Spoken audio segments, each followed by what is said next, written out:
جو لوگ کافر ہیں ان کی مثال اس شخص کی سی ہے جو کسی ایسی چیز کو آواز دے جو پکار اور آواز کے سوا کچھ سن نہ سکے۔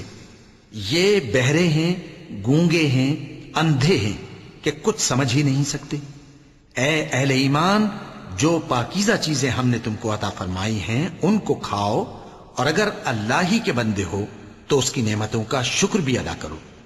اس نے تو تم پر بس مرا ہوا جانور اور لہو اور سور کا گوشت اور جس چیز پر اللہ کے سوا کسی اور کا نام پکارا جائے حرام کر دیا ہے۔ ہاں، جو مجبور ہو جائے بشرطے کہ اللہ کی نافرمانی نہ کرے اور حد ضرورت سے باہر نہ نکل جائے، اس پر کچھ گناہ نہیں۔ بے شک اللہ بخشنے والا ہے، رحم کرنے والا ہے۔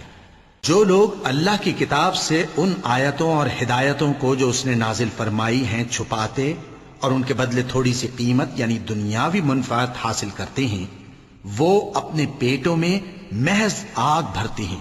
ایسے لوگوں سے اللہ قیامت کے دن نہ کلام کرے گا اور نہ ان کو گناہوں سے پاک کرے گا، اور ان کے لیے دکھ دینے والا عذاب ہے۔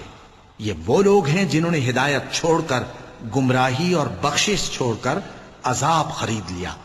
یہ آتش جہنم کی کیسی برداشت کرنے والے ہیں۔ یہ اس لیے کہ اللہ نے کتاب سچائی کے ساتھ نازل فرمائی، اور جن لوگوں نے اس کتاب میں اختلاف کیا وہ ضد میں آ کر نیکی سے دور ہو گئے ہیں۔ نیکی یہی نہیں کہ تم مشرق و مغرب کو قبلہ سمجھ کر ان کی طرف منہ کر لو، بلکہ نیکی یہ ہے کہ لوگ اللہ پر اور روز آخر پر اور فرشتوں پر اور اللہ کی کتاب پر اور پیغمبروں پر ایمان لائیں، اور مال باوجود عزیز رکھنے کے رشتہ داروں اور یتیموں اور محتاجوں اور مسافروں اور مانگنے والوں کو دیں، اور گردنوں کے چھڑانے میں خرچ کریں، اور نماز پڑھیں اور زکوٰۃ دیں، اور جب عہد کر لیں تو اس کو پورا کریں، اور سختی اور تکلیف میں اور جنگ کے وقت ثابت قدم رہیں۔ یہی لوگ ہیں جو ایمان میں سچے ہیں، اور یہی ہیں جو اللہ سے ڈرنے والے ہیں۔ مومنوں، تم کو مقتولوں کے بارے میں قصاص یعنی خون کے بدلے خون کا حکم دیا جاتا ہے، اس طرح پر کہ آزاد کے بدلے آزاد مارا جائے، اور غلام کے بدلے غلام، اور عورت کے بدلے عورت۔